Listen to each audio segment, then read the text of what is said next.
Hello there, welcome back to Petrophysics Rocks. This presentation, a Graham Square deal, I've rescued from one of my first presentations on the channel, my War Stories and Lesson Learned one, but I thought it would be worthwhile extracting this last little bit out because obviously that War Stories video, as many of mine have turned out to be, quite a lengthy tome. I wouldn't blame you if you didn't quite make it to the end of that first video. But I thought I'd extract this last little bit out as a separate video. Perhaps it might find a wider audience and more wider application. It's a kind of a tool for evaluating potentially your next career move. It's my version of Maslow's hierarchy of needs, I guess. As I've gone throughout my career, I've had to consider job moves and changes, and I found this kind of tool appropriate for thinking about, well, is the grass always greener on the other side?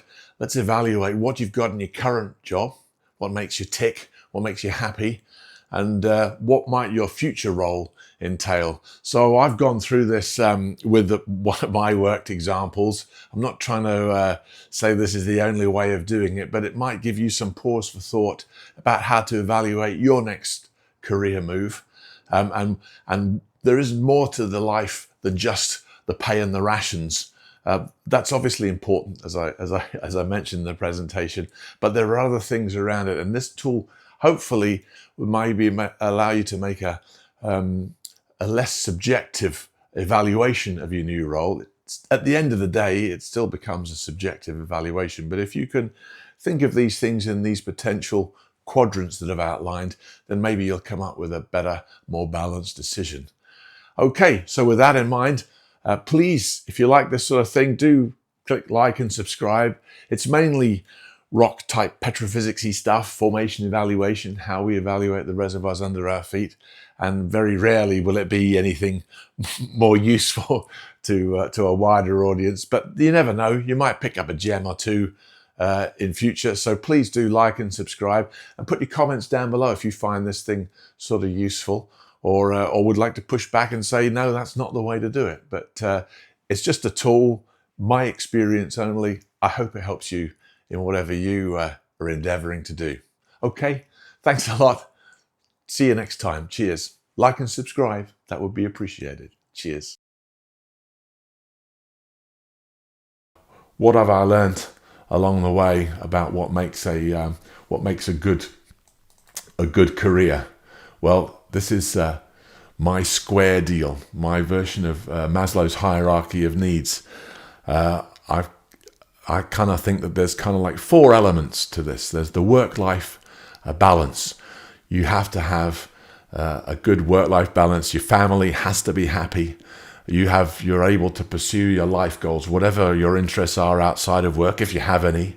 You need to be able to do them, and work needs to be able to take its relevant contribution to that.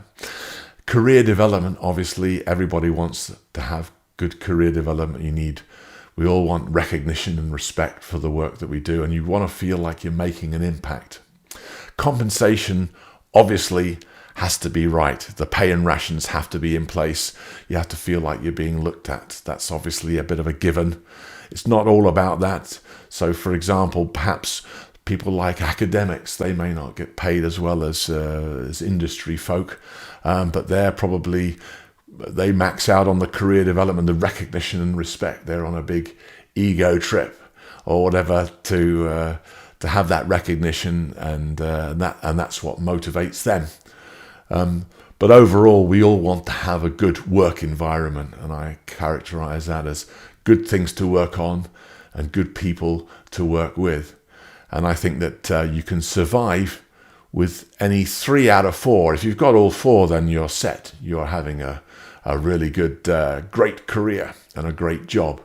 But if you have 3 out of 4, say you lose one of these elements, and let's just take career development goes out the window, then obviously you collapse down into what I call Graham's Temptable triangle. It's a stable structure. You're happy enough, and you're not necessarily looking to move. But if somebody comes along with a little bit of career development, or another one of these, the the fourth element that you're looking for, then you might gravitate towards it and you'll be tempted by other opportunities. And I would say that if you lose a further one of these three and you're only at 2 out of 4, then you're flatlining basically, and you're probably looking to move. And so you'll be looking to move on. So in an ideal world, you've got 4 out of 4. And what I'd like to do now is probably compare. I put this tool together when I was first thinking about moving from CNR to Premier Oil. And I thought, right, well, should I make the move? So I started thinking in these terms, and I evaluated CNR on this basis. I scored each quadrant separately. I was quite happy with the work-life balance. CNR had a bit of a reputation as being a bit of a sweatshop in the early noughties. We used to be drilling 30 wells a year, as I recall, in West Africa and North Sea, and it was tough work, but nevertheless, it's better than lazing about the place or whatever. So it was challenging and exciting and enjoyable, and also it was a city centre location in Aberdeen, and therefore you're close to all the pubs. Shops at the weekend, at lunchtimes or whatever. So that was good environment. I could go and watch my kids play rugby at the weekend. I wasn't away. We had summer Fridays. Good thing about working for a Canadian company was there wasn't much point in having summer Fridays in Canada. Winter Fridays in Canada. So it was like a 9-day fortnight, and we had all the Fridays off in the summer rather than have any off in the winter sort of stuff. So every Friday was off consecutively, and it had a really good sports and social club. So there was lots going on. Couldn't complain. 5 out of 5. Work-life balance, good. Career development. I was reporting to the director, the vice president. I was only 2 away from the main board. If you looked at the very shallow reporting lines, the CEO, Canadian chap, very nice guy, Steve Lott, would come over, would know us all personally by name, and I felt part of the leadership team. I had a position of influence, having been through various trials and tribulations. You know, you earn a reputation and you're well thought of, or not, as the case may be, but I felt, and it was a management role. I had direct reports anyway. The only thing was potentially it was the Canadian management was a bit conservative, perhaps for us offshore, big offshore projects. They were a bit unusual for the Canadians. Sometimes they were a bit twitchy about them, and it offered me a post-petrophysical future. So I now realise, of course, there is no such thing as a post-petrophysical future. But anyway, the work environment was good. We were significant operators, 700,000 barrels a day, cash-rich, mature exploration projects. A big, exciting new exploration in South Africa, technical, challenging. The Chiefs team that I worked with was really good. The guys really nice to work with. It was a really good time. The only negative that I've kind of hit it a little bit here, 3 out of 5, was the lack of growth in our international division. Where was the next project going to come from? We're North Sea and West Africa. Where next for us? How was that role going to develop? We're a divisional office, not the head office. So potentially the work environment perhaps was a little bit limited. Comparing that to Premier Oil, I took a bit of a hit on the work-life balance. It was going to be primarily a London role, commuting.